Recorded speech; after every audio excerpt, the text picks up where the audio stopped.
இதில் வந்து under the cover of president இந்த ஆர்டிக்கலை பற்றி பார்க்கலாம். கே வெங்கட்ராமன் எழுதியிருக்காரு. ஸோ இதில் வந்து நம்ம வந்து ஃபுல் டீட்டெயிலாக பார்க்க வேணாம், சில விஷயங்கள் மட்டும் பார்க்கலாம். இதில் அவர் என்ன சொல்லியிருக்காருன்னா வந்து ஜம்மு அண்ட் காஷ்மீரில் வந்து ஆர்டிகல் 370 வந்து அப்ரிகேட் பண்ணியிருக்காங்க. இது வந்து யார் பண்ணணும் அப்படின்னா வந்து கான்ஸ்டியூண்ட் அசம்பிளியோடைய வந்து பெர்மிஷனோட தான் பண்ணியிருக்காங்க. பட் இவங்க என்ன பண்ணியிருக்காங்கன்னா வந்து பிரசிடென்ட்ஸ் ரூல் இருக்குது, அதனால் வந்து பிரசிடென்ட்ஸ் ரூல் தான், பிரசிடென்ட் தான் வந்து கான்ஸ்டியூண்ட் அசம்பிளி பிரசிடென்ட் ரூல் இருக்கும்போது அப்படின்னு சொல்லிட்டு அவங்க இன்ஃபர் பண்ணி இந்த டிசிஷனை வந்து அவங்க எடுத்துட்டாங்க. ஸோ இது மாதிரி வந்து பிரசிடென்ட் ரூலை வச்சு என்ன வேணாலும் பண்ண முடிஞ்சால் வந்து மிகப்பெரிய ஆபத்து அப்படிங்கிற மாதிரி வந்து அவர் சொல்கிறாரு. என்னென்னு சொல்கிறாருன்னா வந்து ஸோ வந்து ஆர்டிகல் 365 தான் பிரசிடென்ட் ரூல் கொண்டு வரும். அதுக்கு வந்து சில லிமிடேஷன்ஸ் இருக்குது. என்ன லிமிடேஷன்னா ஃபஸ்ட்டு லிமிடேஷன் என்ன வந்து S R Bommai versus union of India 1994 அந்த கேஸ் படி என்னென்னா வந்து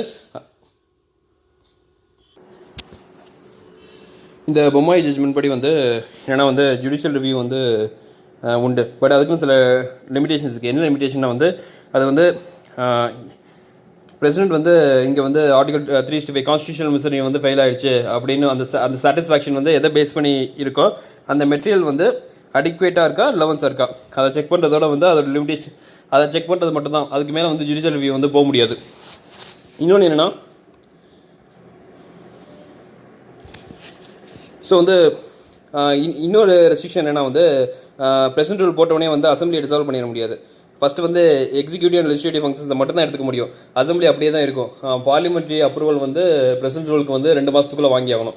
அந்த வந்து பார்லிமெண்ட்ரி வந்து அப்ரூவல் வாங்கினதுக்கப்புறம் தான் வந்து அசம்பிளியை வந்து நம்ம டிசால்வ் பண்ண முடியும். எல்லாத்தையும் வந்து டிசால்வ் பண்ண முடியாது.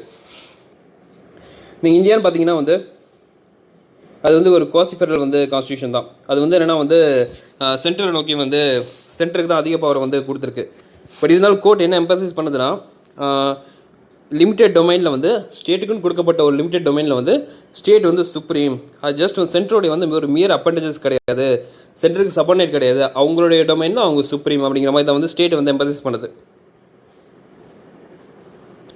அண்டர் ஆர்டிகல் 365 கீழே வந்து பிரசிடென்ட் என்னென்ன பண்ணலாம் அப்படின்னா வந்து அவர் ஸ்டேட் கவர்மெண்ட்டுடைய எல்லா ஃபங்க்ஷன்ஸையும் இல்லாட்டி வந்து சில ஃபங்க்ஷன்ஸ் மட்டும் வந்து அவர் வந்து எடுத்துக்கலாம்.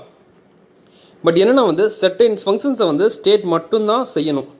ஓகேவா? ஸோ வந்து பிரசிடென்ட்டுடைய ரூல் என்னவாக இருக்குன்னா வந்து கான்ஸ்டியூஷன் மிஷன் இங்கே ஃபெயில் ஆயிடுச்சு. ஸோ கான்ஸ்டியூஷனல் கவர்னன்ஸை வந்து திரும்பி வந்து ரெஸ்டோர் பண்ணுற வரைக்கும் வந்து அந்த பிரசிடென்ட் ரூல் இருக்கணுமே தவிர வந்து அதுக்கு மேலே வந்து போகக்கூடாது. ஃபார் எக்ஸாம்பிள் இந்த மேஜர் பாலிசி டிசிஷனோ பாலிசி டிசிஷன்ஸை வந்து இந்த பிரசிடென்ட் ரூல் வந்து அப்போ வந்து செய்யக்கூடாது. இது வந்து ஸ்டேட் கவர்மெண்ட்டோட பாப்புலர்லி எலெக்டட் ஸ்டேட் கவர்மெண்ட்டோடைய வந்து வேலை அப்படிங்கிற மாதிரி வந்து சொல்லியிருக்காங்க.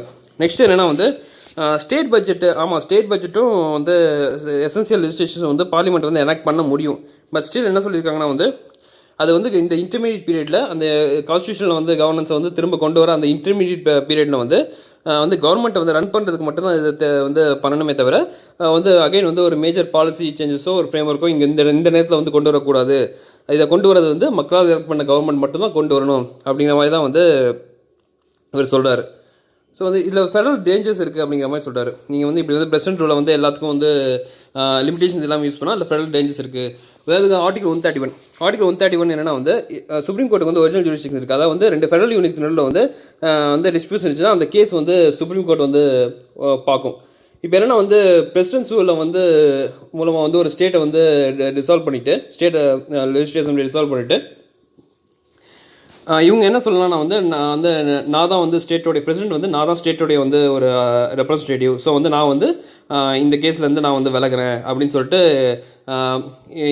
இன்னொரு ஃபெடரல் யூனிட் சாதகமாக வந்து இதை வந்து மாற்றி பண்ண முடியும். நெக்ஸ்ட்டு என்ன டேஞ்சர் இருக்குதுன்னு சொல்கிறாருன்னா இப்போ வந்து ஒரு ஃபெடரல் ஸ்ட்ரக்சர் வந்து சேஞ்ச் பண்ணணும்னா அதோடைய லா வந்து என்ன பண்ணணும் வந்து at least half of the states வந்து ராட்டிஃபை பண்ணணும். ஸோ வந்து பிரசிடென்ட் ரூலில் வந்து ஒரு இப்போ வந்து அட்லீஸ்ட் வந்து இப்போ பார்த்தீங்கன்னா வந்து 27 ஸ்டேட் இருக்குது. 14 ஸ்டேட்டுக்கிட்ட வந்து ராட்டிஃபை பண்ணணும்னு வச்சுக்கோங்க. வந்து 12 ஸ்டேட் தான் வந்து ஓகே சொல்லுது. இன்னும் 2 ஸ்டேட் தேவை. ஸோ 2 ஸ்டேட்டில் வந்து ஒரு பிரசிடென்ட் ரூலில் கொண்டு வந்துட்டு அதை வந்து நான் வந்து ராட்டிஃபை பண்ணிட்டு ஸ்டேட் ராட்டிஃபை பண்ணிடுச்சுன்னு வந்து சொல்லிட முடியும். அந்த டேஞ்சரும் இருக்குது. இன்னொன்று என்னென்னா வந்து ஒரு ஸ்டேட் லிஸ்ட்லேருந்து கன்கரண்ட் லிஸ்ட்டுக்கோ இல்லை வந்து யூனியன் லிஸ்ட்டுக்கோ வந்து பிரசிடென்ட் ரூல் அப்போ வந்து ஒரு சப்ஜெக்ட்ஸை வந்து ஈஸியாக வந்து ட்ரான்ஸ்ஃபர் பண்ண முடியும் பிரசிடென்ட் ரூலை வந்து யூஸ் பண்ணி.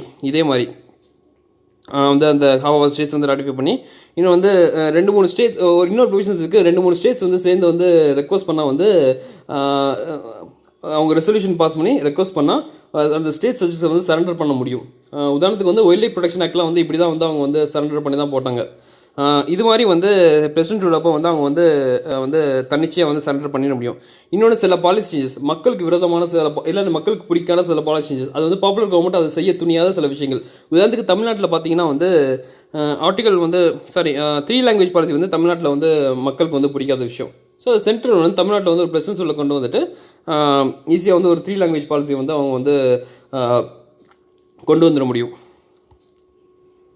அது மட்டும் கிடையாது, இப்போ வந்து என்னென்னா வந்து ஒரு ஸ்டேட்டுக்கிட்ட வந்து நம்ம வந்து அந்த ஸ்டேட்டை வந்து 2-3 வந்து ஸ்டேட்டாக பிரிக்கணும், இல்லை வந்து அதோடைய நேமை மாற்றணும், இல்லாட்டி அதை வந்து யூனியன் டெரிட்டரியாக மாற்றணும்னா வந்து ஸ்டேட்டுக்கிட்ட வந்து அட்லீஸ்ட் வந்து ஒரு வந்து கேட்கணும், அதோடைய வந்து ஒப்பீனியன் கேட்கணும். அந்த ஒப்பீனியனுக்கு அப்புறம் தான் வந்து பிரசிடென்ட் வந்து அந்த வந்து ஒரு முடிவு எடுக்கணும். அந்த ஒப்பீனியன் பைனிங் கிடையாது பிரசிடென்ட், பட் ஸ்டில் ஒப்பீனியன் கேட்கணும். பட் இப்போ என்ன பண்ணலாம்னா அந்த பிரசிடென்ட் ரூல் அப்போ வந்து பயன்படுத்தி வந்து பிரசிடென்ட் வந்து ஒப்பீனியனே கேட்காம அந்த ஸ்டேட்டை வந்து இஷ்டத்துக்கு வந்து யூனியன் டெரிட்டரியாக பிரிச்சிட முடியும். ஸோ வந்து ஸ்டேட் வந்து எதுவும் பண்ண முடியாது. ஸோ இந்த மாதிரி சில டேஞ்சர்ஸ் இருக்குது. ஸோ வந்து இந்த பிரசிடென்ட் ரூலுக்கு வந்து சில லிமிடேஷன்ஸ் வந்து நம்ம வந்து கொண்டு வரணும் அப்படிங்கிற மாதிரி வந்து இந்த வந்து ஆத்தர் சொல்கிறாரு.